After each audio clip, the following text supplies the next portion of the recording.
غلو در امام زمان خیالی.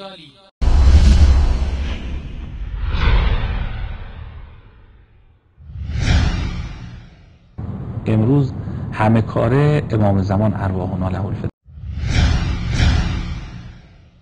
یعنی هر نعمتی به من و شما میرسه از طریق امام زمان است، ممکن نیست از راه دیگری باشه.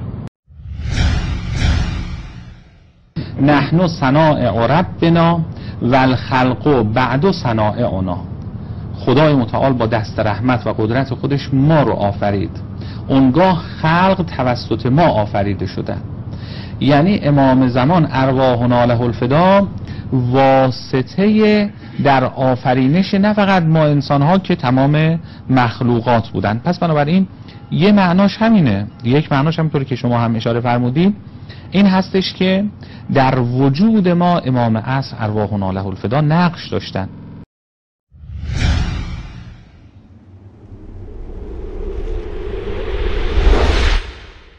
بینندگان گرامی، توجه نمودید که این آخوند رافضی امام زمان خیالی خیش را که اصلا وجود خارجی ندارد همه کاره جهان و همه نعمتها را از آن او می‌داند و او را واسطه پیدایش تمام مخلوقات می‌پندارد و این در حالی است که الله متعال می‌فرماید ذلكم الله ربكم خالق كل شيء لا إله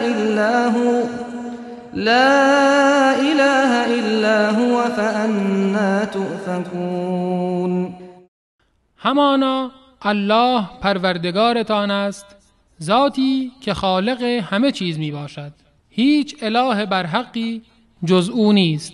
پس چگونه است که از راه یکتاپرستی منحرف می شوید؟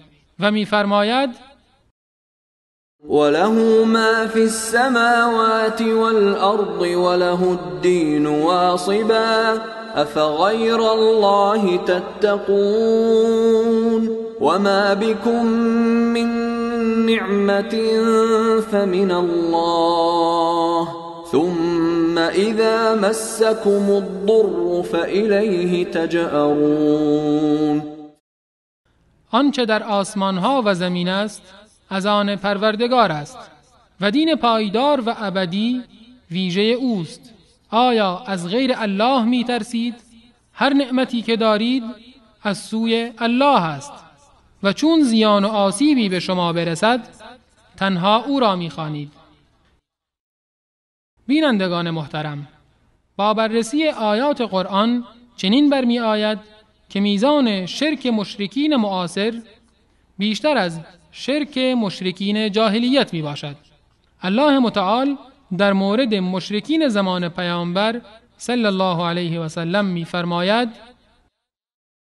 ولئن سألتهم من خلق السماوات والأرض ليقولن الله قل أفرأيتم ما تدعون من دون الله إن أرادني الله بضر هل هن كاشفات ضره أو أرادني برحمة هل هن ممسكات رحمته قل حسبي الله عليه يتوكل المتوكلون. و اگر از آنان بپرسی چه کسی آسمان ها و زمین را آفریده است به طور قطع خواهند گفت الله. بگو آیا درباره معبودانی که جز الله می پرستید هیچ اندیشیده اید که اگر الله زیانی را برای من بخواهد آیا آنها می توانند زیان و آسیب او را از من دور کنند؟ یا اگر رحمت و بخشایشی برای من بخواهد آیا آنها می توانند رحمتش را از من باز دارند؟ بگو الله برایم کافی است و توکل کنندگان تنها بر او توکل می کنند.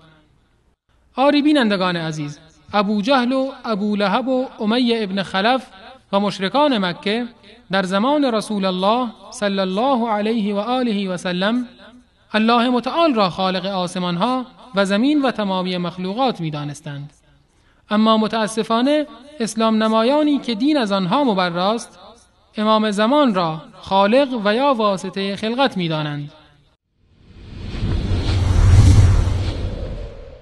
قضاوت با شماست.